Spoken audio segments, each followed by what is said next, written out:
What's going on, y'all? Happy Tuesday. It is the man, the myth, and the legend. Yes, that's me, King Will.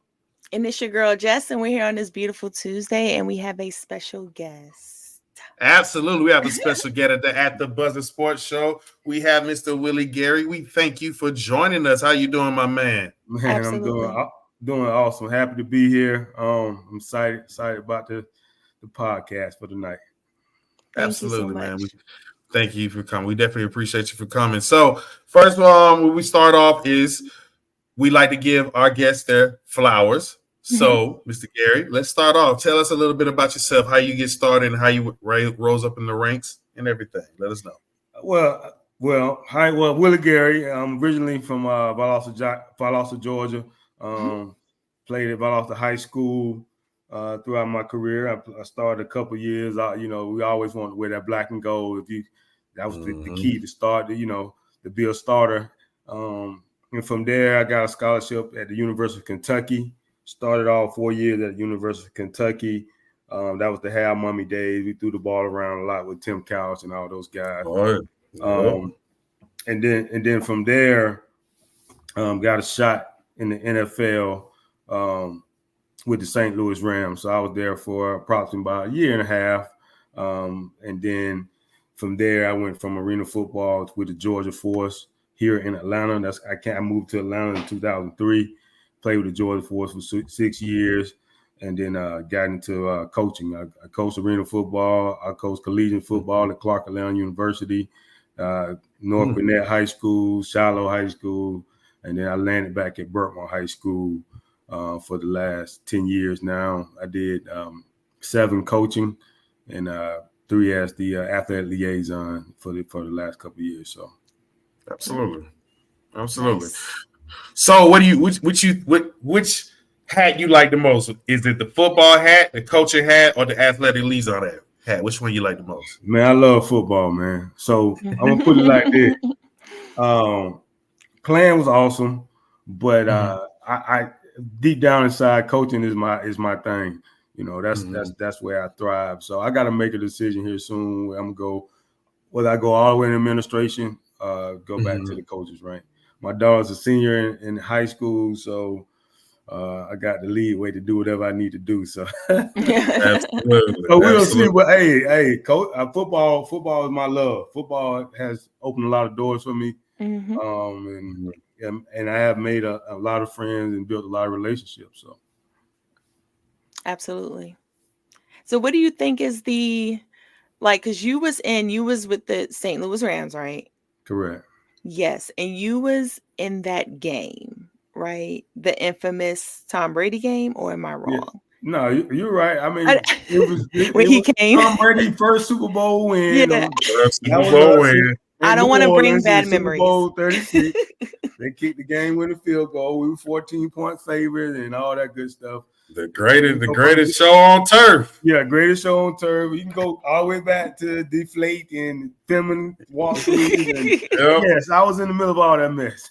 So what would you say? Who do you think is the because I'm obviously never will be a football player, never will be in NFL, but you was there. So you were a safety, am I correct? Yes, I was. Yes. Did you have to try and tackle Marshall Faulk? 100%. And did you? But be honest with you, I'm be totally honest with you.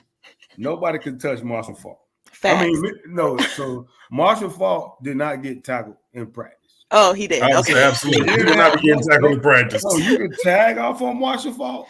Okay. You were not tackling Marshall Faulk.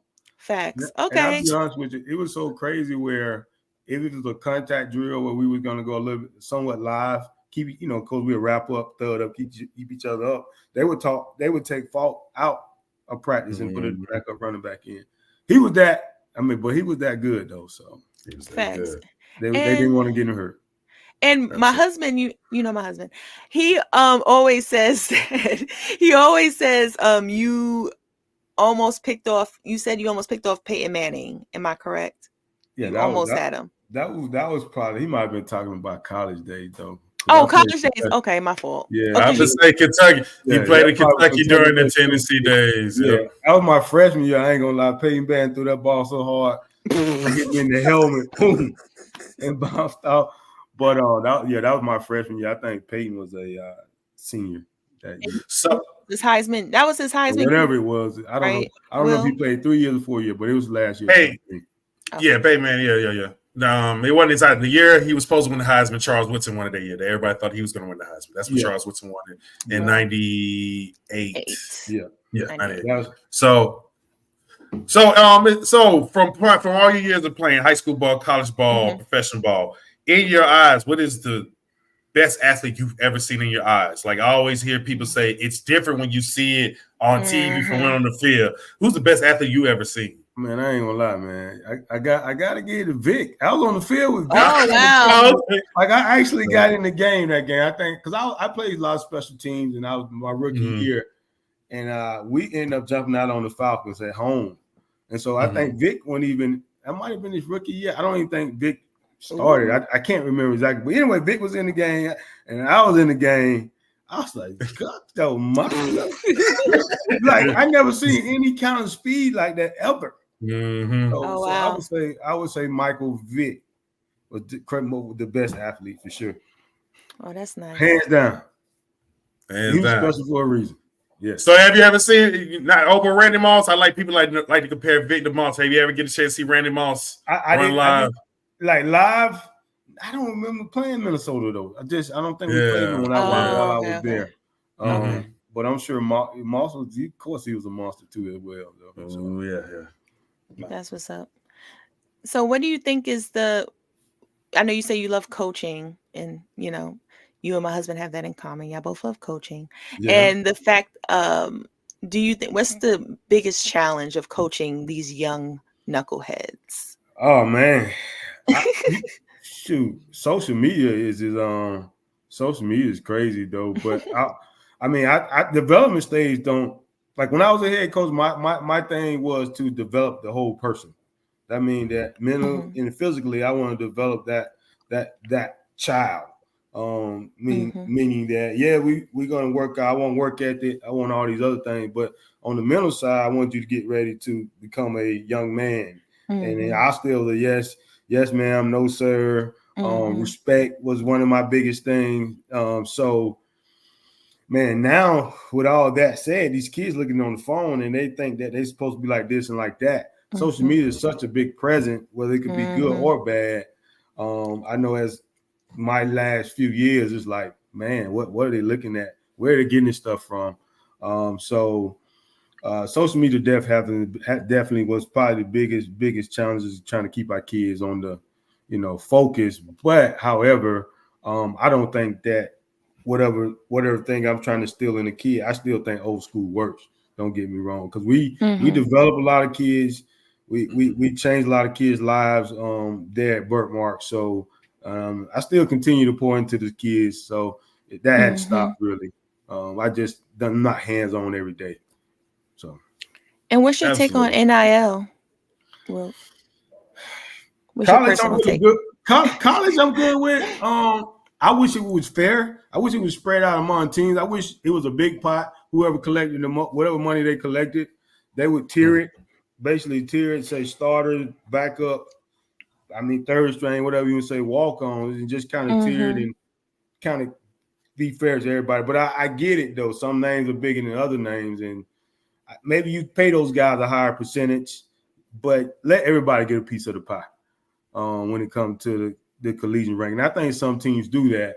I think I shouldn't have what Shedeur Sanders making. I don't know how many million dollars he's making, and then I have a starting corner that's getting like 10,000. I don't know. I'm just throwing it out there. I think it should be spread for sure. And before high school, I'm not sure about high school yet. I feel like that can. And I know they get it. They're starting to get it too.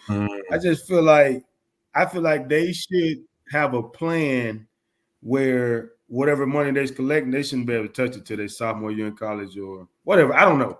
That's understandable. It should be something where they shouldn't hand them $200,000 coming out of high school to sign with Alabama. No.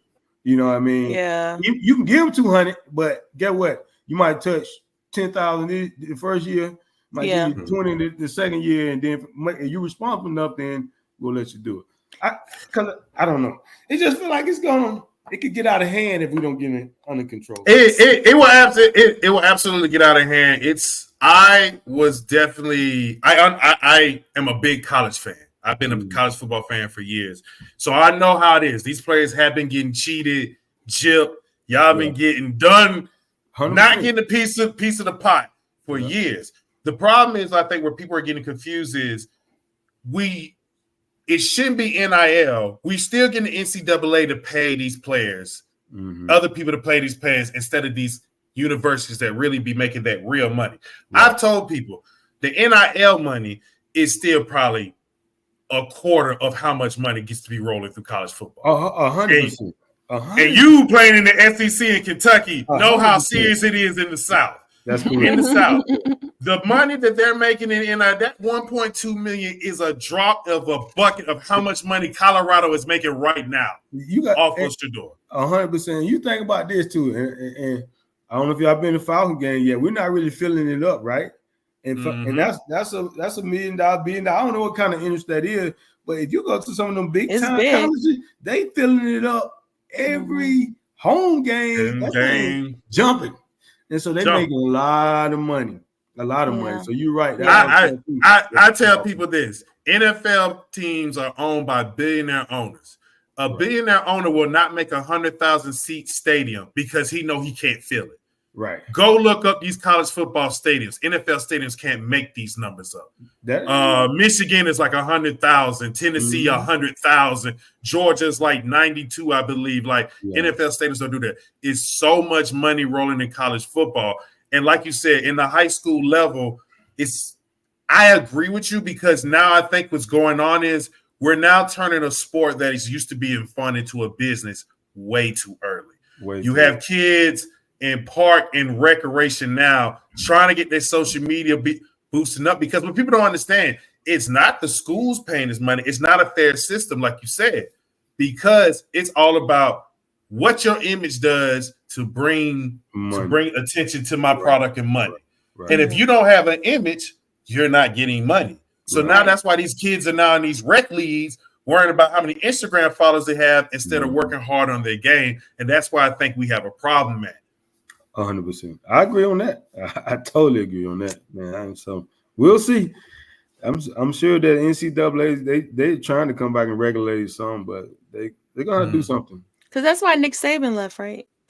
Yeah, he didn't. Nick Saban didn't want no part of that.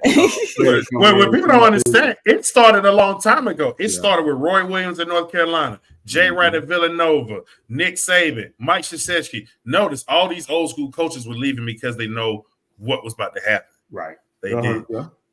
So, but let me ask you then, Coach, with kids now being more worried about their image, it seems to be because now, back in our days, it used to be, you couldn't get that bag till you got the pro, really. The true bag was a pro. Now you get the bag as early as high school. What tactics are you using to try to ring in kids to get them to focus, to understand you can get the bag, but you got to work hard first? How are you getting that, especially being old school style? But what the deal is that it don't change because if you don't sit your butt down in that classroom and open that book and do that work, you ain't getting it anyway. You got them, you know what I'm saying? So to get to college, you got to take care of your education first. So we still can hold it out against the high school kids. Like if you don't take care of business in the classroom, you can't get this money. But just say I got a kid that really needs, like his family really struggling, you can use that as motivation. Like, look, man, I know it's a hard time at the house, so let's get in here and get these books. Let's make sure we're working hard because just you posting on this, that don't mean that. I can say you can have an offer. They can offer you, but verbally, but that don't mean that. If you don't perform, there's a big time school will snatch that offer back so fast as they offer it to you, they'll snatch it back. So it's still things that you have to tell them the real when it comes to all that stuff. Yeah, you can get the bag, but you still got to get your education. You still got to be working your butt. You got to be working your tail off. You got to be doing the extra. If you want that bag, you got to be doing something other people ain't doing. Then you got to put it on tape. Right. And then when you put it on tape, you'll have the opportunity to get that bag. It ain't no shortcuts, regardless of the fact. So you still can motivate. But you still can use that bag as motivation. Because we got some kids like at the school now. We got DN like 6'4", good 250. Like But he, we trying to get him to understand if you ain't gonna get nothing till you take care of this schoolwork. So it's there. We gotta use it how we need to use it. Absolutely. It seems like we might have lost Jess on our field, but that's okay. But but that's okay. We'll continue on. But all right, to pivot a little bit. So when you started playing, when did you realize you had the talent that you think you could make it to the professional level at least? Or at least let's say high college football level ball? Well, I don't even start with high school. I'm gonna keep it real with you. Even at Valdosta High School, all I cared about at the moment at that time was because the tradition was so heavy. All I cared about was I want to be a starter on Valdosta High School because it was hard to be there. So if you could start 1 year, you're doing good. I started 2. So once I got there and I was taking care of business with my grades, they said, "Oh, you're pretty good. You might have a chance to go to college." I didn't realize that I probably could get a chance to get a scholarship probably to my late junior year, to be honest with you, because that wasn't the goal. I mean, the goal was just to get on the field because it was hard.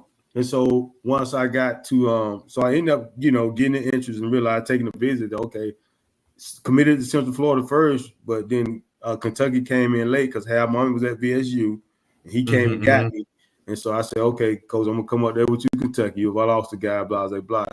But even getting to Kentucky, when I got to Kentucky, on the ground, I knew was the practice hard, work hard. These was all instilled in me from Valdosta High School. So to start as a freshman in SEC, that was unheard of. But Hal was willing to play guys because he had to do something to turn that program around in Kentucky. So I still didn't realize that I had a possibility to play in the league probably to my senior year. Because I just didn't really pay attention to that stuff. Now it's social media and all. If it was social media and all this other stuff, I probably would have paid a lot more attention. All I knew is that somebody every year was coming in trying to take my position at Kentucky. I got to beat this joker. I got to hold my spot. Right? Absolutely. I never got comfortable. And I think that drove me to the point where I had a shot. Even when I got the shot, it was like, they called me a tweener. I'm 5'9", at that time, 197 pounds. They know can I play corner or safety because I played a little corner in college as well. I was a corner in high school, played mostly safety in college and a little corner in college, as well, a couple games when we had people hurt. So it was just one of those things, man. I just put my head down and I was just been a grinder. I'm not a typical, I don't have a typical pro body, you know what I mean? Like absolutely 205 pounds. I mean, I'm 5'9", 190 something, so right.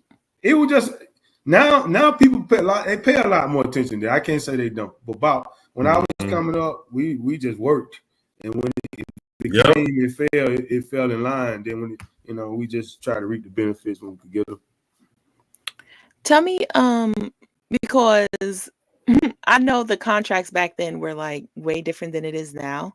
Can you give our viewers on like the difference in contracts were? I mean, I was low man on totem pole now. That's true. Okay, that's true as well.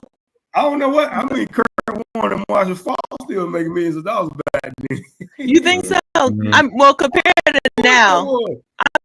No. Now it's crazy. That's what I mean. I don't know what Kurt contract was, but Kurt would be making what some of these quarterbacks make. What they making 40-50 million a year? I don't know. No, I know he wasn't making that, right? I want to say like he 2 wasn't million. making that. So I don't have saying my first contract. I had a rookie contract was I want to say $309,000. Oh, that sounds nice. Yeah, I'm just saying though, but I'm the low man on totem pole though. Like, that's true. That's true. We still had guys making millions of dollars, but these contracts now are just like crazy. You can't get some real money. You talking about 40? How much Tyreek Hill making? 40-50 million a year? 40-50 million a year, yeah. So, but they had to cap the draft. Because it was it was getting so crazy with the numbers. The reason why they capped the first round, second round, what the picks like first round. Sam Bradford. What he ended up getting? Something crazy. Sam Bradford got, if I remember right, he was almost getting paid $30 million a year almost starting off. It was a ridiculous contract. And then that's when the owner said, we gotta do something. This stops now. Right. And Cam Newton was the first year that got the taste of the draft slot in with the right when you go money. It was first round for a pick, get a certain amount. first round, second. But Sam Bradford, Jamarcus Russell is another one. Got a big contract out of his rookie. Yeah, he was a buzz though. Yeah, he was a buzz. He got that money though. He got his money. He got his money. Hey, we all know about bad quarterbacks getting money. Let's ask Jess about Daniel Jones. Anyway. But, oh man, This is about Gary, y'all. Are you protecting Daniel Jones, Jess? You can't be protecting him. I'm not protecting him. I just don't want to talk about him. Okay, hey, look, Malik Neighbors finna do so good. The Giants gonna give Daniel Jones another $40 million contract. So hey, man, no, it's not. No, Daniel Jones is absolutely. I don't want atrocious. Oh yes, he is. But to answer your question though, Jess. To answer your question though, yes. People still getting money, millions of dollars and stuff in their name, but nothing like this now. That's what I was saying. It's not the same. It's definitely different. Because you got people like Sam Darnold making a lot of money. He's like a. He do. Yeah. Like but you know what happens? The market goes up, and so everybody try to get that market. That's just how the Tyree Hill got what he got. So all of a sudden, Justin Jefferson said, "I need my bag." My boy from Cincinnati said he need his bag. I'm like, I need my bag. Everybody want their bag. You know what I mean? I need because my stat looking just as good as his, and so this Dak too. Dak got a bag. He got the highest bag in the. I don't know about that either, but he got it. He got it. Now he got the highest one until Purdy. Purdy's probably gonna beat him eventually. It's going to keep going up. But you know, once they get it, they go downhill, baby. You know, once they get that bag, you see like something happens. Something happens. You're rich now. Yeah, right. I'm still gonna work, but I ain't really got no concerns. Absolutely. Right. So you being from Atlanta, being from Georgia, I'm guessing you're the fan of those Falcons, I'm guessing, right? Man, I'm gonna be honest with you. I'm gonna be totally honest with you. After that Super Bowl year, man, my Falcons, man, the Falcons have let me down so much, man. I just thought having an NFL team.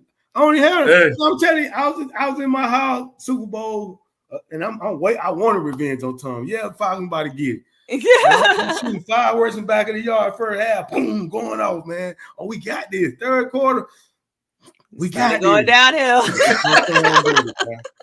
I said, but I was so mad at the coaching. That game. So how would you have coached the game? Tell me how would you have coached it? Well, we stayed now I could be totally wrong if I remember correct. From my understanding, we ended up staying in man coverage. We came out, we did a great job first half. Then we played a lot of man, we kind of shut Tom down. But we stayed in the same thing in the second half. We didn't make any adjustments. They started running all these crossing routes all over the place. And they're gonna adjust. That's one thing Belichick gonna do. He's gonna adjust. He's gonna figure it out. Tom's smart too. And I just don't think we adjust. Yeah, we made some mistakes. We should ran the ball on offense, this and that. But just think about it. Our defense still gave up a lot of points in that second half. And I seen the same coverages. I just see no adjustment. You have to fool Tom Brady. You got to do something different to make him think for half a second. But I don't think it was just that, right? Don't you think it was him also not running the ball? Right. Yeah, it was that. It was that too, though. Yeah, we didn't do much on offense either. But I'll say it like this: Shanahan not running the ball causes the defense to be out there longer because that's what these guys that throw the ball a lot. That what happens? They tie out their defense because you're doing 3 and outs. You put your defense out there, 3 and out defense. And I remember watching that game. I believe it was when they scored before halftime. I turned to my wife and I said, New England's about to come back and win this. And she said, why? I said, they shouldn't have let them score during halftime. That's just too much momentum coming in. And I had a feeling that defense was starting to get tired. If you go back to that game, you can tell by the second quarter the defense was starting to wear down. Right. But also it's that game. It's a couple of I know because I could break it down, but it was a couple of fluky passes here and there. But if Shanahan pretty much would have ran the game, but this is why I always have my Matt Ryan slander because if you're the MVP and you're Matt Ryan, you figure that out and don't lose. Right. No, I agree. Yeah. I agree. Tom Brady probably would have checked out a call out of that, man. He probably would have handed the ball off and said, Coach, you know what are we doing? And would have been over there fussing with Belichick. But they might probably won the game too. Absolutely. And also, what is the impact did playing in the NFL have on your personal life and relationships? I'm be honest with you. First of all, the NFL is business. I can tell you that. So you gotta understand. Even when we look at the whole perspective of everything, college, that's a business. If you want to look at that as well, business is business. But the most positive thing I got of all this is building relationships.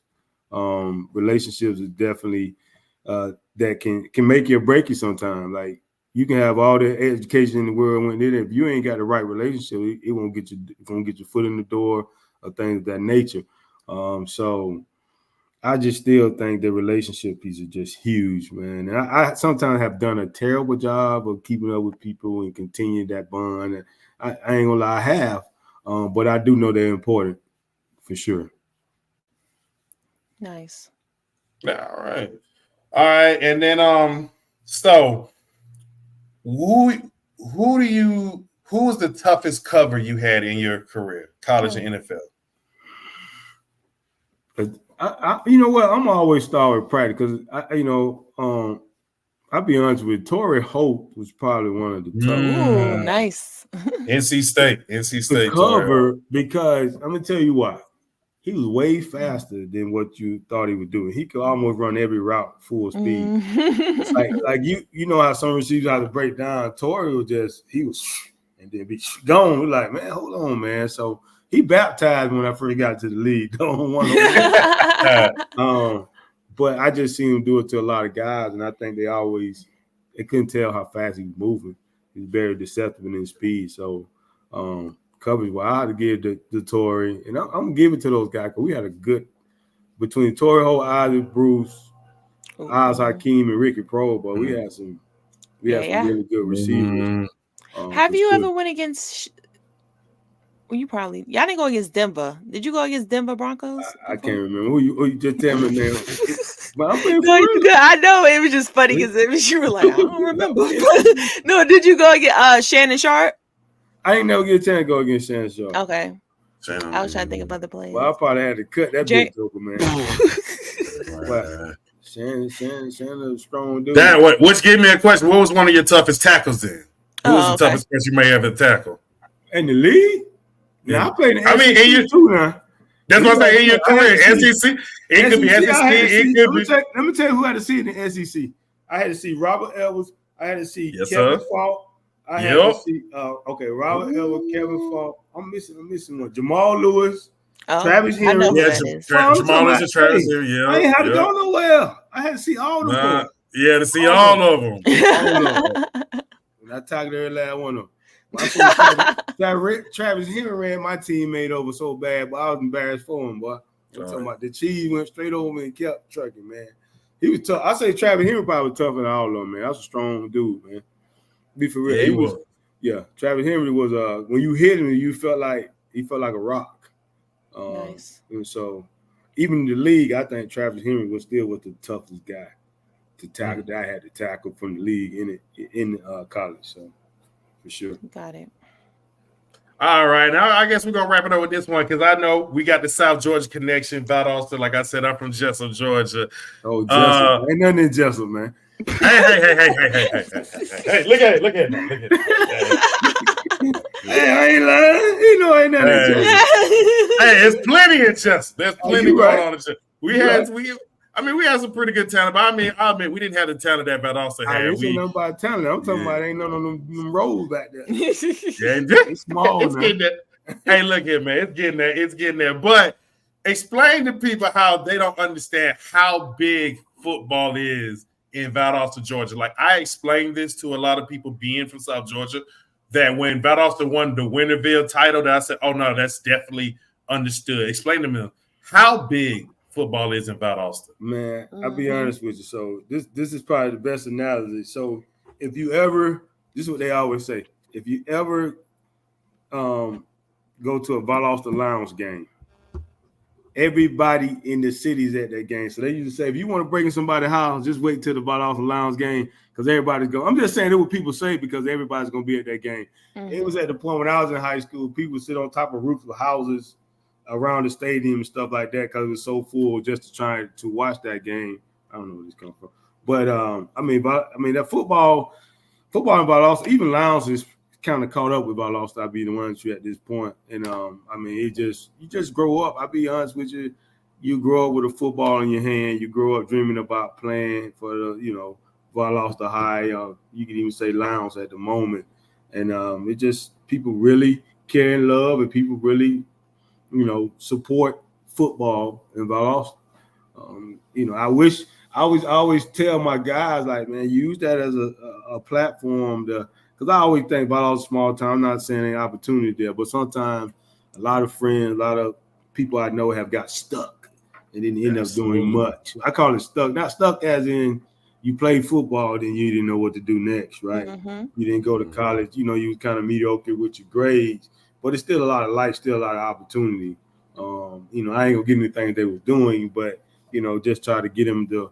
Even when you come to Atlanta, there's a whole bunch of opportunities here to do a whole different thing. So just to kind of get them, sometimes out of a small town, but but that it's big, man. It ain't nothing like Wintersville. In Valdosta High School, it's kind of crazy because when it was the Olympics here, 1996, did we have Olympics? Yeah, it was 96 in Atlanta. So Valdosta High School, we came up on a bus and we was actually in the parade, parade that was here for the Olympics. Oh, it's big, man. Yeah, it had nice. So. And then one more, before we go ahead, I want to ask. I'd like to ask all my guests this. Okay, if you have a chance to, if they say I'm gonna give you $1 million, but you got to choose one of these tackles, okay? Like this is you in your prime, okay? This is you in your prime. You young, you vibrant, eating good. I tackle anybody, so I'm good. Okay, you get to choose this. Is either you win your $1 million, but you got to choose one of them. You got to choose to tackle Derrick Henry or Lamar Jackson. Which one would you think you would tackle? But you got to tackle them. Which one's your best chance? Open field. I'll take Derrick Henry. Okay, right. You know what? I know how to get them big ox down. I was saying you can't let them get that stick. If you let them get like it's too late. I'm gonna cut big Derrick Henry butt down, man. And I'm gonna attack him. Like some of them get up there and get scared and stop pitty patting. No, you gotta get to him right now. You can't even give him a chance. You know what I mean? You can't. By the time you're sticking that arm out, I'm already hitting your legs.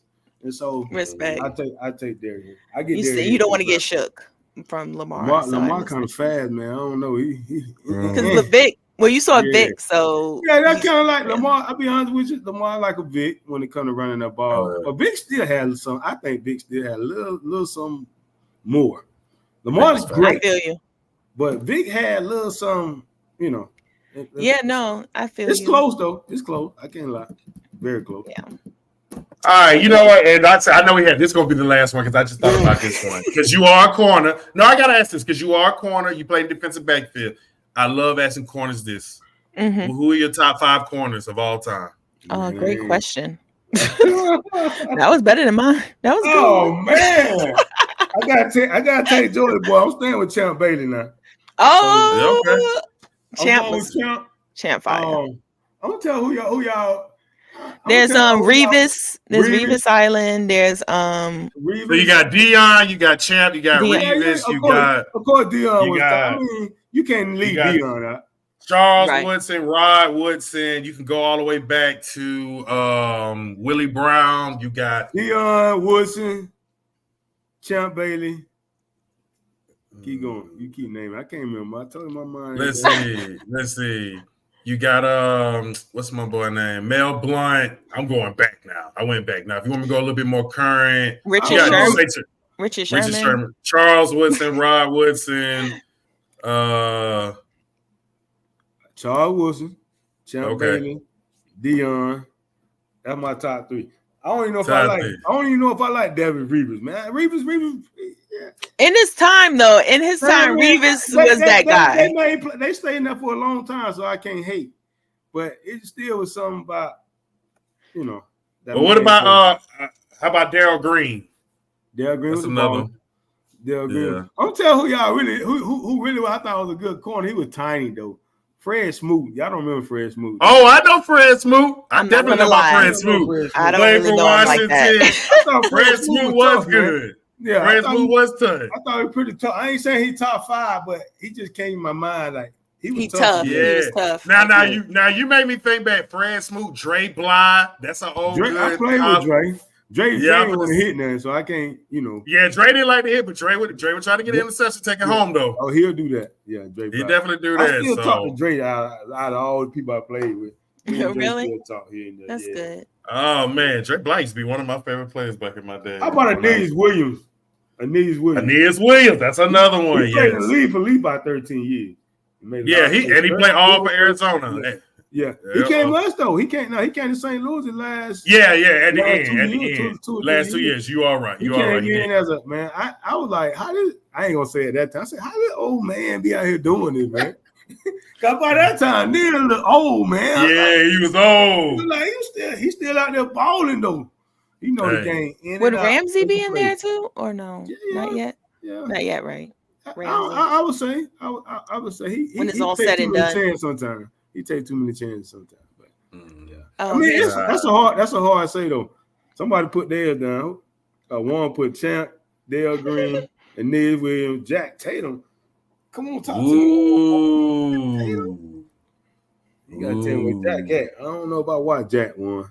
I'll say me. I'll go Deion, Champ. This ain't no order. I'm just gonna give you my 5. Deion, Champ, Rod, Charles. Now you talking about that last one. See, I'm a Steelers fan, and I really want to say Mel Blount. I'm a Steelers fan. Yeah, Mel Blount. Okay. Mel Blount. I got Mel Blount there. Now, if you throw in safeties, I think Ed Reed. Safeties. Then it's Ed Reed and Palomalu up there. Yeah, Palomalu. My idol was Running Lott. That's who I. Running Lott too. Yep. That's who I took my game out. I seen Running used to knock people head off. So that's kind of what my that's how I made my living. I was a hitter. Right. Running Lott. All right. Well, hey, Willie, we appreciate you for coming by. We definitely thank you for coming over, giving us time, man. Anytime you want to come and join the show, please let us know. Okay, okay, no problem. Now I appreciate y'all having me. Of course, I had a great time. I'm like an old person. Usually I be in the bed about 20 minutes, and I getting up at 5 every morning. I don't know what time the Ross Polio go to bed, but I go to bed. He'll be in bed soon. I know. All right. Well, thank y'all for joining that. No problem. Thank y'all for joining the At the Buzzer Sports Show live, and we will see y'all Thursday. See ya. Thank you for joining us. Thanks, Gary. You're welcome. Absolutely.